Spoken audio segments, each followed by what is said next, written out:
Today, we're going to be talking to a fashion icon. She's known for her outstanding contributions to the fashion industry. She's been all over the world in pursuit of fashion. She's been to Paris, she's been to Milan, she's been to Lagos, she's been to London, you name it. More recently, she's been trending on social media for the beautiful green dress she made for Tiwa Savage to wear for the coronation ceremony of Prince Charles in the UK. If you thought Lanre Da Silva, then you guessed right. Welcome to Bridging the Gap. My name is Tejmola Morris-Dia, and I'm your host today. Hello, good afternoon. Good afternoon. Welcome to the Fashion Museum. We've been so excited and we've been anticipating today. So thank you so much for your time today. Thank you very much for having me. Awesome. So obviously here at the Fashion Museum, we're fully aware of who the one and only Lanre Da Silva is. But for people all over the world that are not aware of your incredible contributions to the fashion industry, can you please just tell us a bit about yourself? My name is Lanre Da Silva, and I've been in the industry for almost 2 decades now. So it's been a journey. I started in 2005. And it's interesting enough to know that at the time I started my journey in the industry in Nigeria in fashion, people were not yet open to wearing like the Victorian era of clothing and all. I got used to it from studying in the UK. And I remember shopping in places like the Portobello Market in Hammersmith, just different places where I sort of got the idea of the whole Edwardian 1920s, 30s, 40s era. Coming back home, I remember people found it a bit strange and all. But one thing I will say is that when you're unique and different, it's actually a selling point, And people said to me, who is going to wear these clothes? And I said, well, I'll start with 10, 15, 20 people and see how it goes.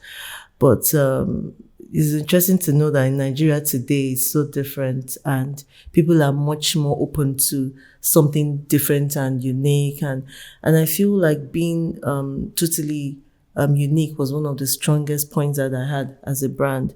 Before I knew what was happening, from 10 people to 20 to 40 to 50 to 100 to, and then there's so many referrals like that and it continued. So it's been an interesting journey for me in this country and in fact in Africa.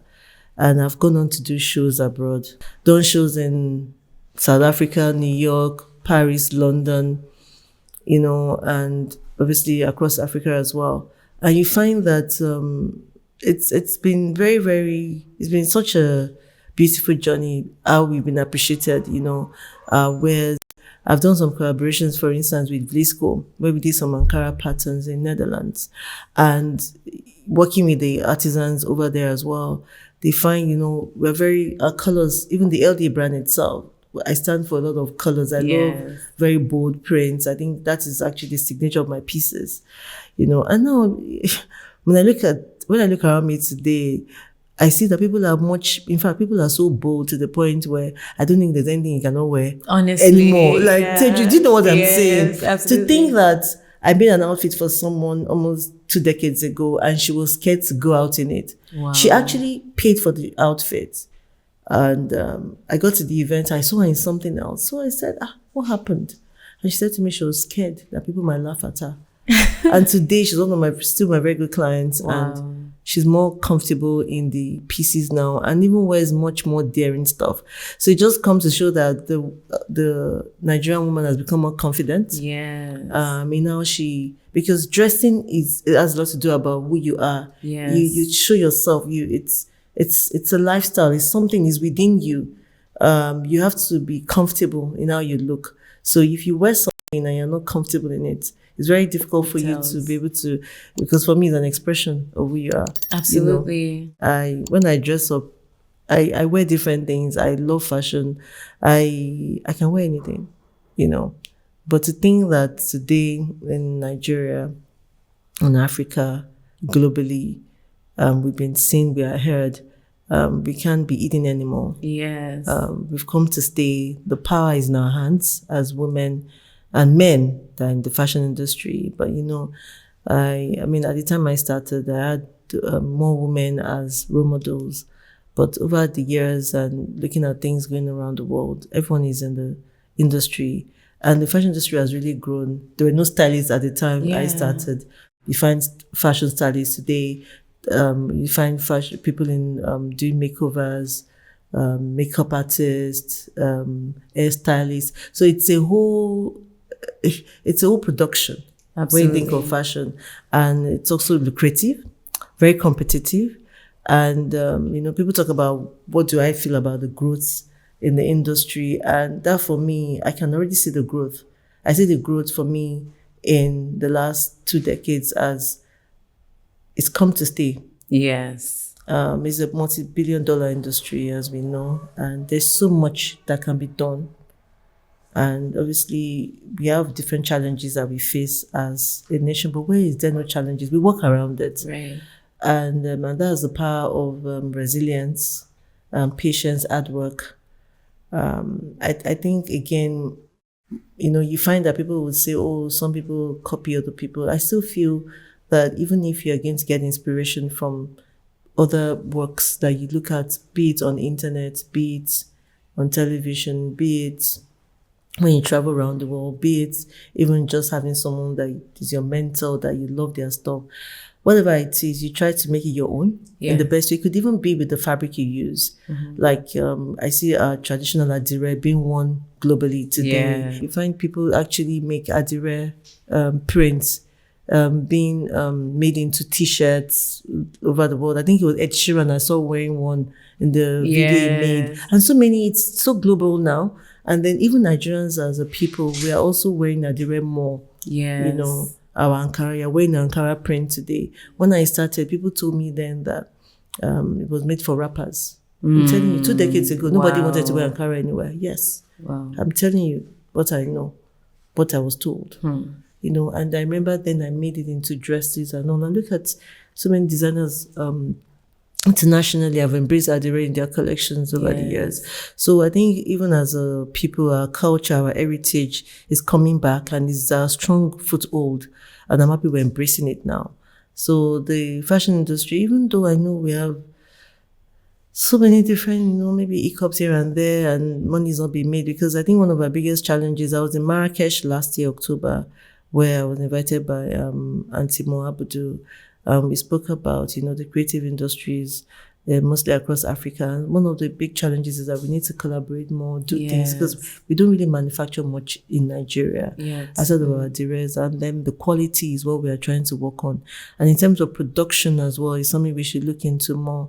That is where we will see the real income coming in terms of exportation, importation. So we begin to know whether to export or import.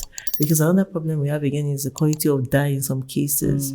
When it comes to adire pieces, you find that you watch some of them and the dye is not strong enough. And then, because almost everything is being imported. So if we can try and just have raw materials and make solid quality materials back home in Nigeria, that would really help in terms of our exportation. That's talking about the money-making side, the financial side of it, the business side of fashion in Nigeria. But outside of that, I think the local artisans, the designers, the creatives, they are putting in a lot. I see so much growth, and I see a very, very strong future, because apart from anything else, one of the strongest points we have as a nation is the population. We have so many people, so I'm hoping that they can be more interested and put more into what can make money. Unfortunately, again, in the same vein, there is so much happening now that, it's not exactly where you want the youth to concentrate on, so we're hoping that youth can be much more interested in what the creative industries have. And I know the government is also helping. I know that banks have also supported fashion in different ways. I know that even Lagos State is doing so much different. There's so much more going on. And recently, with the new president, they have got ministers and people in charge of the creative sectors, which is also a sign of a positive way to look at the creative aspect of the country, because people talk about creatives, you work so hard, no money. So that would also help in terms of grants. And I feel like people should be more committed to what they do.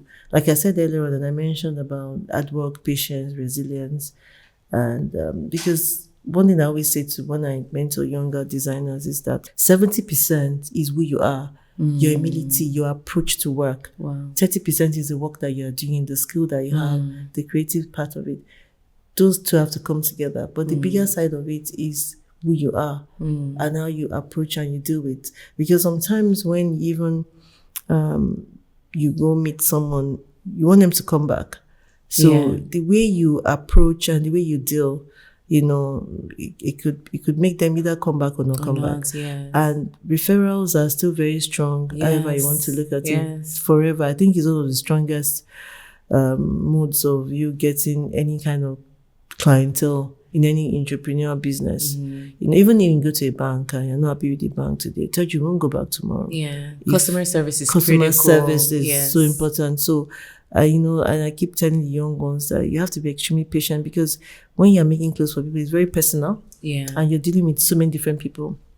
Someone might not like color pink. Maybe she wears only green and orange. Someone else wears only black. Right. Somebody else will tell you about your height. So you have to be as patient as possible to make sure you communicate well in terms of whilst doing your consultation with the customer. All of those come together and form the uniqueness of your brand. So people can speak about you in the light of, oh, Lanre took her time with me. And then you have difficult people, but you just have to embrace them, because most of us are difficult. Because when you not gotten to what you want, you keep to talk about it till you get to where you are going. So there's so much that comes into fashion. Like I always tell people that your target audience, are you doing men's wear? Are you doing women's wear? Are you doing children's wear? You know, you have to sort of decide which of the above. Yes, where you want to play precisely. And then that way you set up your own niche in the market zone, and people know you for something. For that thing, right? Because I believe I'm known for the Victorian era. My pieces can be a bit, you know, very elaborate, very, you know, statement-like. But even at that, I also have more calm moments. I'm looking to do more my ready-to-wear very soon, and I'm looking to launch, you know. Hey, that's exciting. Yes, I'm looking forward to that. Congratulations. Couture is lovely and all, but over time, I feel like in years to come, even the Nigerian industry will also, because it's difficult. Artisans are not as, we tend to import the artisans now. People are not really interested in doing much of clothing like when I started. So importing them, labor is now really expensive. So to get to a point where couture is so expensive that you really you would need to make an occasional wear for you to do couture. So I think ready to wear in a way by which there will still be different grades and pricing. But at least you have an idea as you go, because couture is getting more expensive over the world. Yes, absolutely. Even in Nigeria, where labor used to be cheaper, I don't think it's as cheap as when I started anymore. So that's why I'm looking into that. Other options. Yes. Absolutely. That's fantastic. I mean, what a legacy. Thank you. I mean, almost 20 years in the industry is not it's no easy feat. Thank you. You know, so first of all, thank you for your contribution, because if you did not pave the way, some of us might not even have work today. you know, and we wouldn't have the courage to even pursue some of these dreams that we're pursuing today. So with that being said, I'm going to take us back to Lanre of 20 years ago. So many years ago, especially in your era, it would have been quite difficult for you to mention to your parents that, by the way, I'm going to study fashion, you know, especially because you are one of the very few people that took that bold step.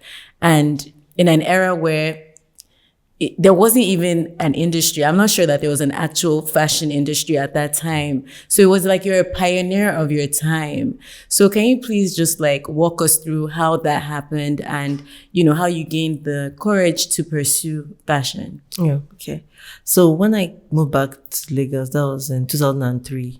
So you were in the UK. I was in the UK. Yes, so did you study fashion in the UK? I didn't study fashion. Okay. So, but I did some short courses there. Okay. Yeah, with some Italian women at the time. But that was just for myself. Yeah, that was just for myself. To gain experience. To make clothes for myself. Okay. Yes. Because the fashionista, you wanted something different. I just make clothes for myself because, you know, when you go into Arrows, you see some dresses on the mannequin as you pass by, and they're so expensive. Yeah. So I would tell myself I can go back home. I can go and make put it. these pieces together on my own. Yes. So I used to do quite a number of tops for myself in the UK. And then from there I made some dresses and tops for some of my friends. Okay. So they started telling me, Lanre, you could do this for a living. I thought, no. I mean, coming from a background, I did my first degree is in business administration. Oh, nice. My master's in finance. Fantastic. So how do I come back home and do fashion design? Yeah. So I got a job in a bank, and I also started in 2004, April. So wedding was December 2003. So 2004, married, got pregnant at some point before I would start work. And I remember I called the bank and I told them all that I can't start work yet. Yeah. Can you give me a year to defer my appointment for a year? And they said to me, it's impossible. I remember coming back home and screaming and telling my dad, I have to get a lawyer. And they told me to calm down. Relax. You're in Nigeria. You're not in the You're not abroad, yes. Relax. What is it? You want to defer they will give somebody else your job. When that time comes, you start all over. I said, no, I can't start all over. Because I got a job from the UK. Oh. There was a thing that find a job in Africa, in London then. So was that the incentive that actually made you come back? That's one of the reasons I thought I could go back home and, probably work in the stock exchange. Because, when you're in the UK, you have your friends from other international communities looking for jobs on their own. But Nigeria has this thing of, you get back to Nigeria and then you have people that your network, your connections, speak to your parents. So I wanted to do it on my own. So I came back home, I got a job. I remember that I had an interview also at the stock exchange because my dissertation was on the stock exchange, my final project. So I wanted to either work in the stock market or banking from what I had studied. And then when that happened, I thought, okay, whilst I'm waiting, then I'm pregnant, let me start doing, because I actually made my wedding dress. Ooh, yes, talk about pressure. I made my wedding dress because the dresses I wanted to buy in the UK then were so expensive. Yeah. So I got the assistance of some Italian lady and then we worked together on my dress.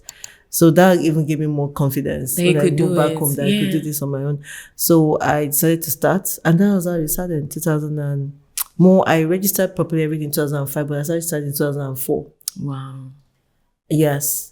So that's why I call it almost 2 decades, because I registered 2005, so I always say 2005. Well, technically you had the experience. It's already 20 years. Yeah. It's already 20 years. So was this after your first child that you After my first child, wasn't I took it more, because I gave birth to him in 2004, December. Okay. 2005 when I now really moved into it completely and said, you know what, I'm not even trying to pursue this job yet. I'm going to take a break before I start to pursue the banking or stock exchange work. But it was really interesting because as I started, I remembered my very good friend and muse, Tunde Abiola.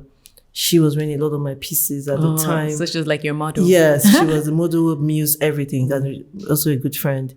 She was the one that even said, that Lanre, no, you have to. So she was always wearing my pieces. Wow. Then the editor of Style at the time, Auntie Ruto Sime, saw pieces on her and said, who is making your clothes? And that's how it started. Wow. In less than, right then, 2005-06, I was already doing the Cannes Film Festival. Wow. Yeah, from there I did the Royal Albert Hall show in the UK, went on to do the South African show. It just continued like that. Wow. Doing clothes back home, and then I started doing the shoot. This day had very big presence, Omoyemi Akere started our own fashion show after with the MTN. Ours was also very, very good, There are just so many, there's been so many, then GT Bank also doing a lot with the fashion weeks, and so many other private companies are doing, for instance, when I did the color, I also had the opportunity to do more or less like a selling collaboration as well with Dolce and Gabana.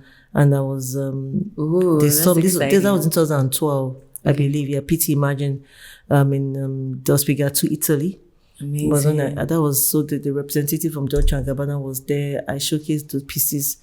At the time, I had about 3 to 4 seasons with them, which was really, really good. Yes. That's outstanding. Yes. So can you shed more light on that particular opportunity? That was a very, very big moment for me. It was, for me, history, because I was the first to have done that at the time. Ever, yes. I remember that I couldn't even tell anyone until I seen the clothes in the store. I wanted to make sure I could see. You know, in fact, Yes. people even after I was told the clothes in the store, I told someone in Go and check. I told someone in Milan that can you just walk around the store and be sure that you can see, Yes, my do a video and pieces, send it to me yes. before we announced in Lagos. Wow. Yeah, it was So, really. so what role did you play? Did you actually do the designs or? Yeah, it was all mine. It was your all mine. pieces. Yeah, Wow. sold in their store. Yes. Fantastic. Yeah, it's via Dolce and Gabana Milan at the time. Yeah, it was really, really good. It was really good. Wow. And you say you did about 3 to 4 Yeah, collections. yes, with them. Yes. And Wow. I sold in the store and did really well. So that was one of my very big moments and collaboration. But over the years, Did they reach out to you or did you? no, they saw me. So I was at a trade fair. I went for a trade fair in Florence. Whoa. That was where I was being seen. And, you know, that day was also an interesting day because, you know, we were all at this trade fair with other designers. And I stepped out to go and have ice cream. It was really, you know, it's really hot in Florence. And at the time I stepped out was when the representative of D&G had been to my stand. And he got there and said, then I did this butterfly, like, print pieces. And he really loved them. And he said, oh, that. He just went straight and said, where's the designer for this piece? And he said, oh, she just stepped out now. Tell you. I said, you know, we Nigerians, where we see our enemies are after us. I came back and everybody was like, oh my God, we're looking for you. Where did you go? I said, what happened? They said, oh, that the D&G representative was just here. You're not here. I didn't even know what to do. I started running around the whole... Looking for the rep. Like, we're going to find this rep you should have seen today. me. I was running around the whole place. Everyone was like, calm down. Just stay in one place. Just stay in one place. I can't stay in one place. What did you wear? I was running up and down. Eventually, the guy had left because it was so hot. He went back to his hotel to change. This is me running. So when he came back, they didn't know on time. He came back to the stand. But he had changed. Or he came back. He came back. You know, I was. So it was meant to be. In Now fact, it was the man, your thing. I think even the way I did, I'm sure he just thought, you know what, we have to showcase this guy. This one is a nuisance because, you know, I was showing all the what do you want to see? Yeah. Brought out all. Even what he did ask me for, I wanted to show him. Awesome. So you've mentioned a lot of like challenges that we've experienced within the fashion industry. Are there any specific things that you think the government can do to help us as it pertains to some of the solutions to some of the exploitation issues? Oh, most definitely. One thing I'm very happy about is that the current administration has actually appointed ministers to see to the creative sectors. And the fashion industry is heavily included. So I know that over time, so much aspects of issues that we have will be resolved. So we're looking forward to that. But even at that, even in Lagos State here, the LSCTF is also supporting, you know, because the biggest problem usually is financial, you know, and most of the young designers also want some form of grant, you know, because not many of them have got the collateral. And we all know that today, the economy, the situation financially is really not that good. And we don't have a lot of, you know, the labor within here, the raw materials. Some things are still imported. So we have government intervention that will really help and support the growth and make it much more, you know, financially sustainable for designers across board. Awesome. That sounds good. I think that is very well said in terms of solutions. Okay, awesome. So a quick one, in terms of people that are thinking about plunging into the fashion industry today, do you have like 3 practical steps that you would advise one that is looking to get into the fashion industry? So one thing I know that was part of my own success was being unique. I know that in fashion, everything has been done and played out, but as much as possible, make it your own, make it unique, you know, find a way, be it the fabrication, be it, there should be something that people should see your pieces and to know it for. That will really help you to stand out. What they should look into, you're looking at things this person should look into particularly, right? A designer. Yes. We're not looking at what would assist, like in financial terms and all. Anyway, it doesn't really matter. Because finance is the Critical, number one. absolutely. Finance is number one for anyone going into the fashion industry. It's not a cheap venture. You know, as much as it's lucrative.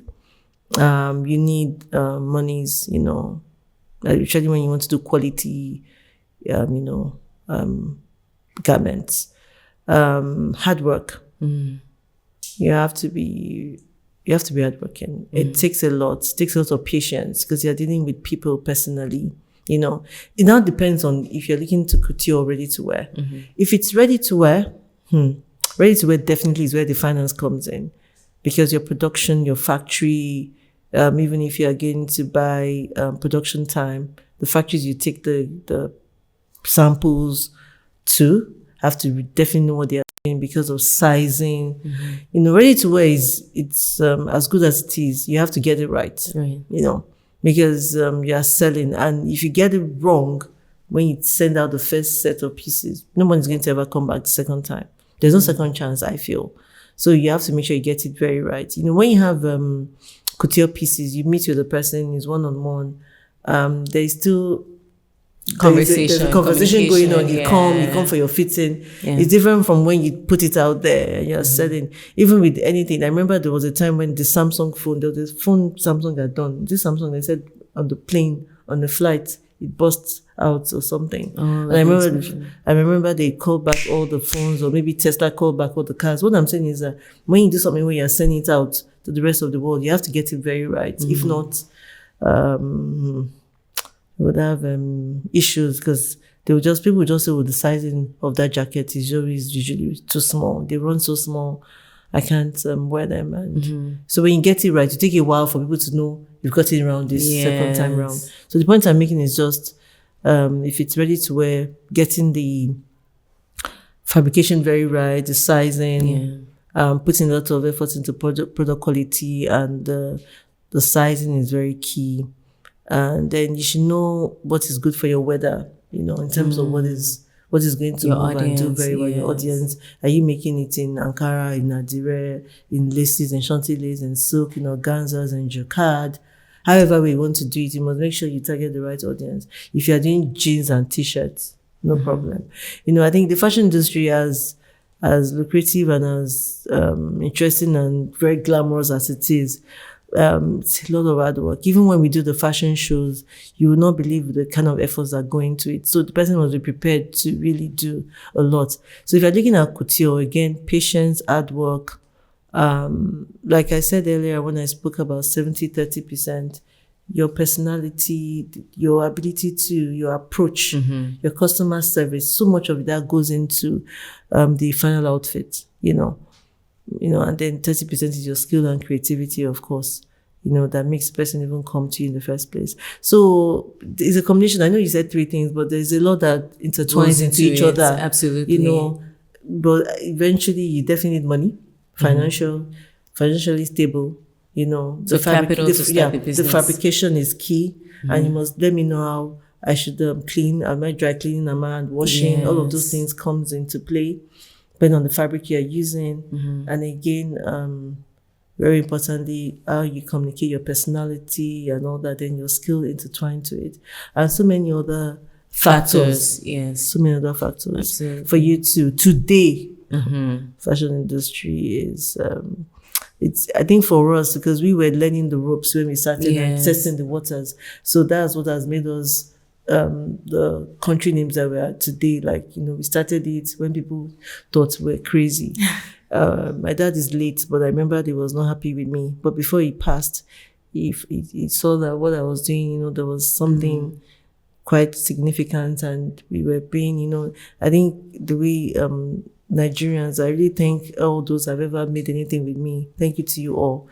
You know, sometimes when I go out and someone tells me, oh, you made my wedding dress, or you made my bridesmaid's dresses 15 years ago, 16 years ago, it's really nice to hear these things, because I can't believe I've gotten to the point where I can't recognize people that made their wedding dresses, you know.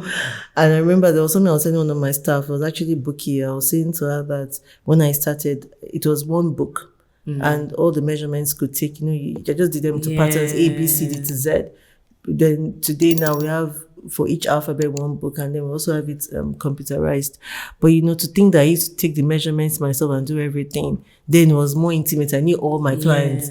But now to think that some people now, I'll see them and they say, oh, I was at your place. I'm like, I was just like, oh wow, thank you so much for your patronage, you know. So it's just growth, but growth doesn't happen in a day, you know. There's a lot of sacrifice, you know. Especially when you have a family as well, you want to still take care of your kids, you know, and then the challenges that come being life, Nigerian itself, life itself, everything is thrown on you. But, social media, I think for today, those that are in fashion today, they don't have to have a studio space like mine to start. You could start off selling things on social media. WhatsApp also has their own business activities going on. So much has happened that has made social media.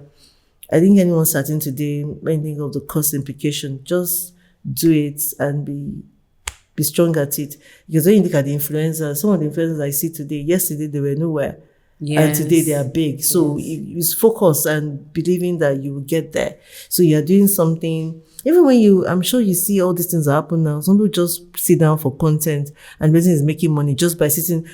Teju, right now, what we are doing now, we can decide to meet every day and just talk about what's going on in your life, in my life. And people are watching and money is being made. Yes. I mean, Teju, what's that?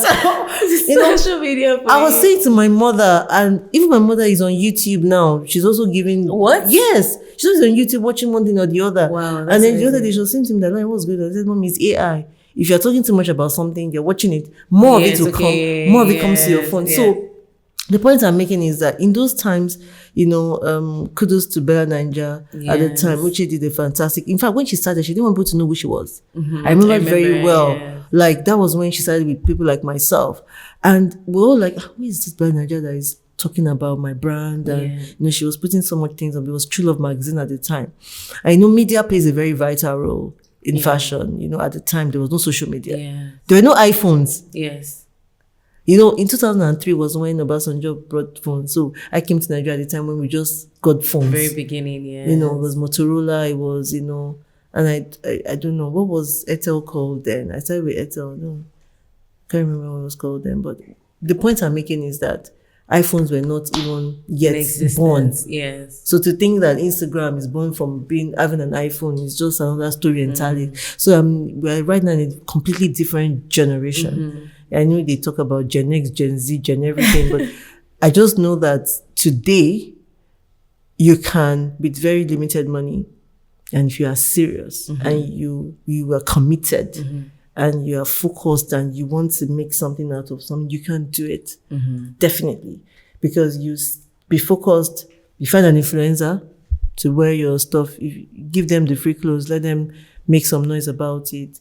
Talk about it continuously on a particular page. Continue. It can take you 1 year to 2 years. But eventually, you're going to really look at Onyolua. Yes. Onyolua, I mean, when I look at him, I remember where he started from, and I'm so thankful to God for and he's also helping other people already. Absolutely. He's doing so much stuff. There's something I saw him do with some other young boy on his page and helping the boy out from, I can't remember what it was, but the point I'm making is a very lovely young boy and he's become this big, so there's so many of them like that, and so many skit makers making good money. Yes. Now they do these skits, and from those skits, they also do advertisement for big companies. Yes.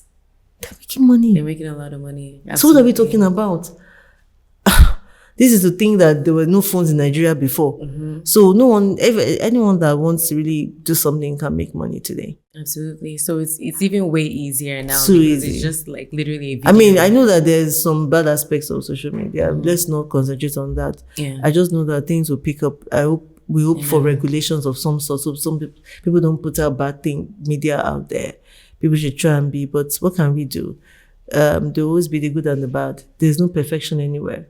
Even human beings are imperfect. Yes. So when people complain, I always tell people that, just do the one you want to do. Don't leave the ones that are not doing the right thing. You concentrate on what is going to take you to the next level. Yes. If I'm not going to sit down here and talk about, when I talk to my children, I just tell them, you have to be focused, read books, ways by which the young ones can actually become their own entrepreneurs tomorrow and make a living. Yeah. They are young billionaires now, 23, 24-year-old, just goes on the internet, looks for where there's a sort of gap, fills it in and makes millions from it. Yes. So solution providers. You said, yes, solution providers. Not for you to sit down and be talking about those that are scamming people.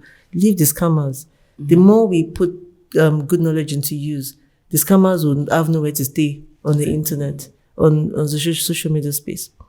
Fair enough. Fair enough. Very well said. And something that you said was from the very beginning, from inception of your brand, you've talked about how you've stayed true to your brand, and you're known for your elaborate colors, your just your own unique design. And more recently, you created this beautiful green outfit for Tiwa Savage for the coronation. And that was such a big deal because that was the first time, now we have Afrobeats. We have so many, people are talking about Nigerian jollof rice or Ghanaian jollof rice. Africa, we're, at the front stage right now. So how would you say that fashion, it seems like fashion is literally edging to that point. So how do you feel like, what can we anticipate from that? Wow, it's it's interesting because when I look at the amount of Grammys and what is going on, even nominations and Burna Boy, Davido, Whiskey, Tiwa, all of this, even the young ones, Arasta, Thames, so much is going on now, and they were Nigerian. They have a good mix of how they dress up and represent Africa really, really well, positively. I think I remembered when Asalis had called me and then she called me, I was really excited about it. Yeah. Knowing fully well that I even studied in the UK as well, and we spoke about how it should be done. We finalized it on color, that it's good to do green. And to see the dress when I saw it on stage that evening was really nice. And I think it's one of the highest views I've had.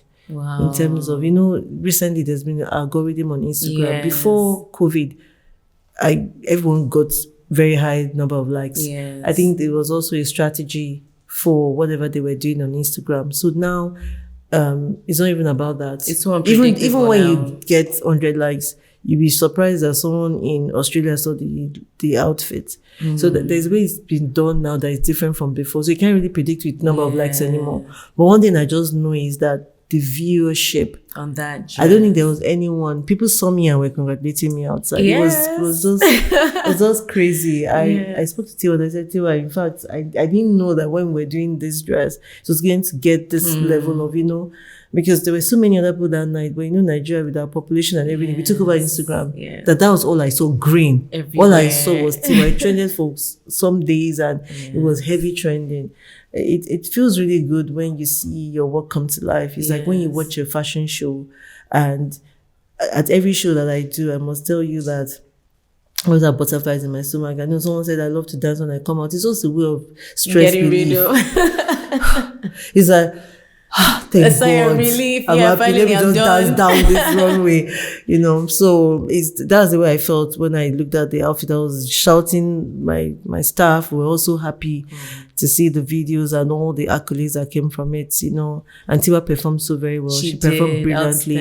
It was Hi, Tiwa. Yes. She did really, really well, And I think those are parts of the things that makes us happy as Nigerians, and those are times when we all come together as one, and we're just thankful despite all the challenges that we are facing. Yes. Let me not go into the challenges we're facing as Nigerians, but we're just very thankful. We're very resilient people. We're really strong people. The women are really, really strong, I must say. I'm not saying the men are not strong. I'm not trying to be feminist or anything, but I know that women are doing so much. So kudos to all the women out there. And and as a people, we're just very, very, very strong. Because a lot is going on in this country. When I speak to my sister that lives in the UK, she's like, but I see everybody looking so glamorous on Instagram in Nigeria. Like, what are you talking about? I said, we're just very happy people. Yeah. We're just very happy people. We just, regardless of what's happening, they said we were suffering and smiling. So, but that's really it. Yeah. But yes, it was really good. Tiwa did very well. And even the people in the UK were wondering, like, what's going on with this musician and this, it was really good. It's really outstanding. Good. Thank God. Congratulations. Thank you very much. Thank you. And so are there any future collaborations that we should look out for from Lanre Da Silva? Oh yes. I'm working with Tanya. Okay, Tanya Motayo. Motayo. Okay, Yes, okay. we're working on a collaboration. We had some little setbacks, Okay. but all is going very well. There's a place we can't travel to from Nigeria now, and there's some things we need to get from there, but we're working on it now, and things are coming together. Yay, But look forward to seeing that. exciting. Yes. Exciting times. Yeah, That's fantastic. Ziva, our brand name is Ziva. Ziva, So yes. she's doing, but she's been, and you know what I love about Tanya is that she's really hardworking. So I see her fight, her dedication. It reminds me Work of when I ethic. started. So I know that collaborating with someone like her would, we're just doing like some ready to wear Nice. type of thing, because I've not really done it, and because I'm also doing couture, my things are, we're just coming to an average point. Nice. Oh, that where would be it's an solid. amazing collaboration. Yes. Awesome. Thank you. Can't wait to see that. Yeah. So look out for that. Yes. So in terms of the ethos for Lanre Da Silva, how would you describe your ethos? Bold, feminine, classy, Ooh. and very strong colors. Yes. Yes to everything. Fantastic. Thank you so much. So yeah, I think for the most part we've covered most of it. Okay. Thank you. I was going to ask a question about sustainability. The future of fashion is, they're talking more sustainability, saving the planet, things that are, they are not disrupting the nation, the country. Yeah, so sustainable fashion is good. It's just that over time, I think we put it more into ready to wear, like when we get the plastics and all of that together. And also sometimes doing conversions of clothing. You find that you could wear a piece 3 to 4 times and mix it up. Upscaling. So there's that. There's sustainability in terms of looking into things that we've had in the past. Upscaling is, I go more for upscaling. Because we're still fashionable and everybody just wants more and more and more. Too many events, and we always want to turn out glamorous and different. There was a time when it was only the celebrities, quote unquote, that had the issues of wanting to repeat clothing. But now everybody's on Instagram. Everybody is now a celebrity. It depends on what you want to showcase. So if you showcase a lot of your stuff, then everybody's going to see it. So everybody wants something different. So I think sustainable fashion definitely has to come in, because we can't keep making new clothes. There has to be some kind of boundary. So I think it's good. It's not kicked into Nigeria as well as it should, because people always still want new things. You're doing your children's wedding tomorrow. You pick your own color, pink. You pick lace. The next person has done. Who has said, come, the so person's 2 years wedding that we did 2 years ago. You will all have that. Should be, let's wear it. Has anyone said that? I've never heard it before. I'm just saying. Really, yes. I'm just saying. So there are different ways to look at it, because we're in a country where we always want new. Everybody wants what is trending. Everybody wants is different. When COVID happened, there was a bit of upscaling, and it was serious. People took it seriously then. But alas, we are forgotten again. Fast fashion is back again.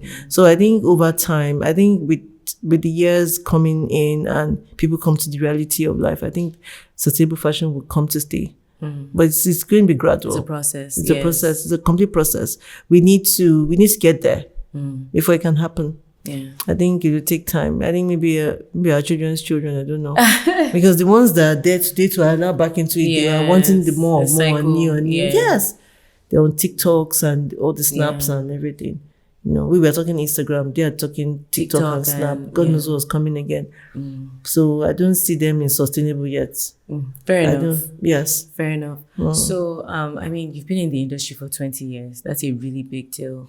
And still somehow you're still relevant. Here you are talking about doing ready to wear, it's like the next step for you. Yes. And you're still even trending. So with that being said, what are some of the things that inspire you? Like how are you still, after 20 years, you're still on top? What I would say is one of my key inspirations, first of all, is the feedback from my clients generally. Number one. Number two, also, I'm also very, I think my personality as well. I'm very easygoing. I remember there was someone that seen me and said, she was expecting someone older and all of that when they saw me. And I said, no, that we're going to remain relevant. And I also try to dress in the trend and not sort of box myself up.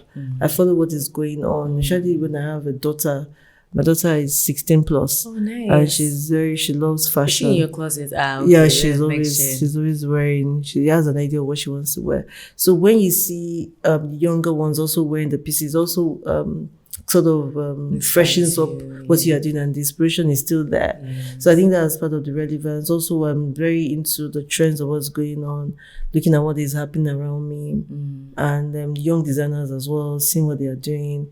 They look up to me, but I'm also loving what I see them do. Like I used to do corsets when I started. To see corsets come now back again, is also because the whole idea of the Victorian era is corsets. At the time, nobody wanted to wear them. I had this client, I made some for them back then, and she said to me, Lanre, I'm so uncomfortable. Yes. I'm never going to wear this, So to see it back now and taking over I think it's a global trend. Phenomenal, yes. So it just shows that fashion is recycling. So as much as you're also in there, keeping yourself very open to what's around you, I think that's very key to fashion. You can't be closed end in fashion. You have to listen. I do listen a lot. I want to know what people are thinking. Yes. I want to get ideas from everyone around me. Yes. That also puts the brand on trend, and people still want to come to you and makes it relevant. Absolutely. Because relevancy, I know that is really key. If I go into some things with certain people, and people will be like, you mean this brand is 2 decades? It's not possible. Yeah. I think it's a good thing. And then coming from somewhere like UK, and before Vivienne Westwood passed, she was designing into the time she passed, but she worked with other younger designers and other collaborations. So collaborations also keep you alive and the brand fresh. So those are areas that you have to definitely look into as you stay in business and you still want to stay relevant. And do things that people still want to buy. You don't want to get to a point where you're doing shows. I remember that I wore something the other day. I think it was this jacket with this very chattered up trousers. It was no, you're not a Gen Z. I say yes. Well, yes, Gen Z together. We're going to do this Gen Z together.